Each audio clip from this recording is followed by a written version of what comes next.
செவ்வாய்க்கிழமை காலைல சரியா 3:45 ஹவுரா மும்பை ரயில் மறுபடியும் ஒரு ஆக்சிடென்ட்டுக்குள்ளாயிருக்கு. அதுல கிட்டத்தட்ட 2 பயணிகள் இறந்திருக்கிறாங்க. 18 பேர் காயம் அடைஞ்சதா நமக்கு கிட்ட இருக்க டேட்டா சொல்லுது. இந்த வருஷத்துல மட்டும் ஜனவரியில இருந்து ஜூன் மாதத்திற்குள்ளாக கிட்டத்தட்ட 7 ரயில் விபத்துகள் நடந்திருக்குது. அதுலயும் மனித இழப்புகள் அப்படிங்கிறது ஒவ்வொரு நாளும் ஏறிக்கிட்டே போயிட்டு. இந்த குறிப்பிட்ட ஜார்க்கண்ட் ரயில் ஆக்சிடென்ட்டை பத்தி பாத்தீங்க அப்படின்னா, நான் ஏற்கனவே சொன்ன மாதிரி 2 பேர் இறந்திருக்காங்க. கிட்டத்தட்ட 20 பேருக்கு மேல காயம் அடைஞ்சிருக்கிறதா சொல்றாங்க.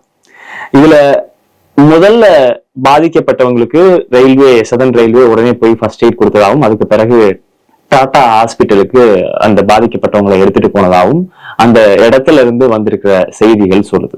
குறிப்பா இதற்கு எதிர்வினை ஆற்றிருக்கிறத பாத்தீங்கன்னா, மம்தா பானர்ஜி, அகிலேஷ் யாதவ், சகாரிகா கோஸ் உட்பட பல அரசியல் கட்சியினுடைய லீடர்ஸ் இதுக்கு எதிர்ப்பு தெரிவிச்சிருக்கிறாங்க.